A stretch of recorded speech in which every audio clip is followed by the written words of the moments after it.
Bab 9 Pendekatan dan Kecerdasan Budaya. Desi Rinayanti Pelealu.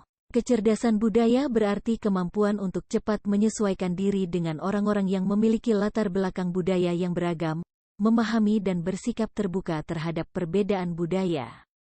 Kecerdasan budaya inilah yang didambakan perusahaan yang beroperasi dalam skala global. Kecerdasan budaya terdiri dari 3 unsur.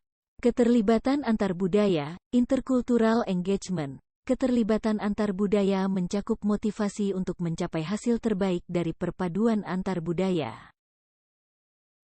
Pemahaman budaya, cultural understanding. Pemahaman budaya mensyaratkan pengetahuan tentang budaya sendiri, budaya orang lain, dan kemampuan mentransfer pengalaman dari satu budaya kepada budaya lain. Komunikasi antar budaya, intercultural communication. Kemampuan membangun komunikasi antar budaya, yang melibatkan aktivitas dan komunikasi saat terjadinya pertemuan budaya. Pemimpin dan karyawan dengan kecerdasan budaya yang tinggi dicirikan dengan kemampuan mengantisipasi hal-hal yang bakal terjadi dalam situasi lintas budaya.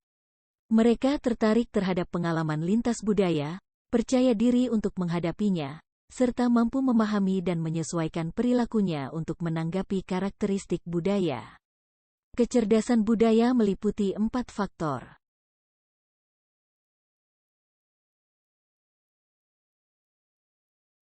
Pengetahuan,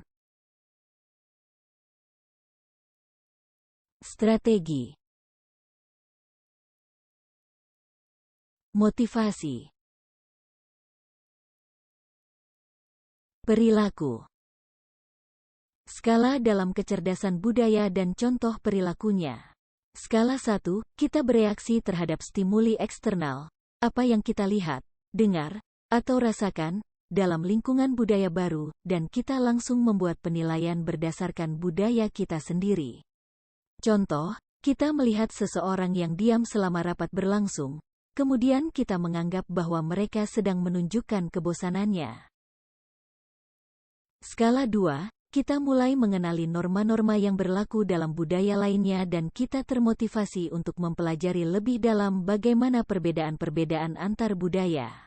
Contoh, kita melihat seseorang yang diam selama rapat berlangsung, kemudian kita merasa penasaran apakah perilaku diam dalam budaya orang tersebut memiliki makna yang sama dengan perilaku diam dalam budaya kita. Skala 3, kita mulai mengakomodir norma-norma budaya yang lain ke dalam pikiran kita. Kita dapat menjelaskan bagaimana suatu budaya dapat mempengaruhi cara seseorang dalam merespon keadaan. Kita paham bahwa situasi atau realitas yang sama dapat direspon secara berbeda oleh orang-orang yang berbeda budayanya. Contoh, kita melihat seseorang yang diam selama rapat berlangsung, kemudian kita berusaha mencari tahu apakah diamnya mereka merupakan bentuk penghargaan, sebagaimana yang berlaku di beberapa budaya lainnya. Skala 4, kita beradaptasi dan menyesuaikan pikiran dan perilaku kita dengan norma-norma yang berlaku dalam budaya lain. Contoh, kita melihat seseorang yang diam selama rapat berlangsung, kemudian kita meminta dia untuk memberikan pendapatnya. Dalam hal ini kita tahu bahwa menurut budaya mereka memberikan pendapat adalah sesuatu hal yang tidak sopan, kecuali jika diminta. Skala 5, secara otomatis kita melakukan penyesuaian pikiran dan perilaku saat kita mendapatkan isyarat yang sesuai. Seringkali hal ini terjadi tanpa kita disadari sepenuhnya. Contoh, kita melihat seseorang yang diam selama rapat berlangsung, kemudian kita langsung menawarkan beberapa pilihan cara menyampaikan pendapat. Pada saat melihat isyarat-isyarat tertentu, secara otomatis kita langsung menyadari bahwa dalam budaya mereka, diam itu dimaksudkan untuk menunjukkan respek penghargaan. Manfaat kecerdasan budaya. Perusahaan merekrut, mengembangkan, serta mempertahankan talenta-talenta terbaik dengan latar belakang yang beragam untuk berinteraksi dengan para pemangku kepentingan yang semakin beragam pula. Semakin banyak perusahaan yang berekspansi keluar areanya, yang kerap memiliki karakter budaya yang berbeda dengan daerah asalnya. Kecerdasan budaya memungkinkan perusahaan mengenali sifat-sifat pelanggan dengan latar belakang budaya yang berbeda sehingga aktivitas pemasaran dapat disesuaikan. Kecerdasan budaya berguna dalam menentukan gaya kepemimpinan, karena setiap budaya memiliki preferensi gaya kepemimpinan. Organisasi dengan kecerdasan budaya yang tinggi akan memilih pemimpin dengan gaya kepemimpinan yang sesuai. Kecerdasan budaya bermanfaat bagi menumbuh kembangkan komunikasi, membangun kepercayaan dan memupuk komitmen. Sangat berharga saat organisasi menghadapi krisis. Dalam gelombang globalisasi, mengasah kecerdasan budaya merupakan menu wajib bagi perusahaan maupun karyawan. 3 pendekatan atau cara mengatasinya. Mengharap orang lain beradaptasi dengan budaya kita, jadilah seperti aku. Budaya dominan berhasil, misalnya bahasa Inggris menjadi bahasa internasional. Menuju satu titik, satu budaya, misalnya McDonaldisasi atau baksonisasi. Menjadi cerdas dalam hal budaya.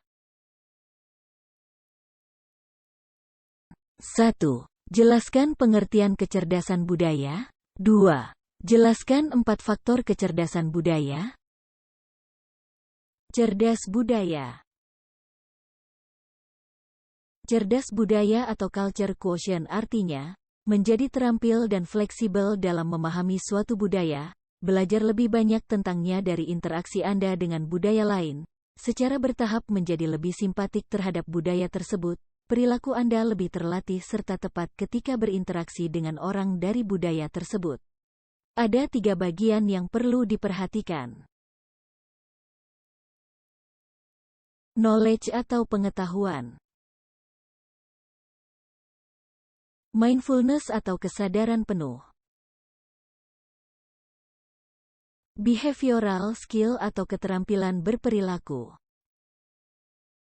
Komunikasi bisnis lintas budaya. Perkembangan iptek menghasilkan revolusi T3, telekomunikasi, transport, dan tour dan travel. Dampaknya, dunia terbuka, terhubungi, tanpa pagar dan batas, lahirlah perdagangan bebas, distribusi barang, jasa, modal, teknologi, informasi, SDM, ke seluruh negara. Mengenal budaya Barat dan Timur generalisasi. Bangsa Barat. Secara umum, Amerika, Eropa, Australia, walau ada perbedaan juga. Filsafat hidup, individualisme liberalisme. 1.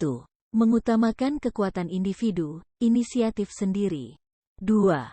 Siap untuk berkonfrontasi. 3. Spontan, selalu bertanya dan menggugat. 4. Pribadi terbuka, ekstrovert, mengatakan apa adanya.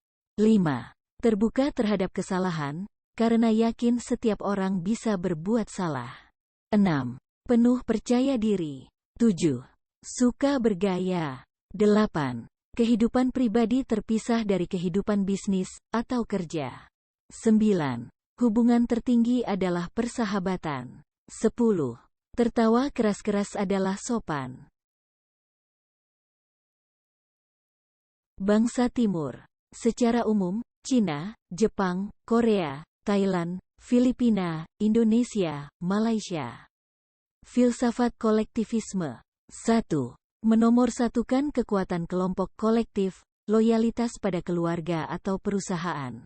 2. Mengutamakan keharmonisan, manusiawi, paternalistik. 3. Menahan diri, sedapat mungkin pasrah. 4. Pribadi tertutup, introvert, mengatakan secara terbuka adalah kasar. 5. Selalu hati-hati, sedapat mungkin dihindari, menyelamatkan muka. 6. Tidak menonjolkan diri. 7. Sederhana, formal, konservatif. 8. Kehidupan pribadi dan bisnis, atau kerja cenderung menyatu. 9. Hubungan tertinggi adalah keluarga. 10. Tertawa kecil adalah sopan. Jelaskan budaya Barat dan budaya Timur. Apakah kedua budaya ini memiliki hubungan dan pengaruh terhadap perusahaan? Terima kasih sudah mengikuti materi hingga akhir, dan sampai bertemu di materi berikutnya.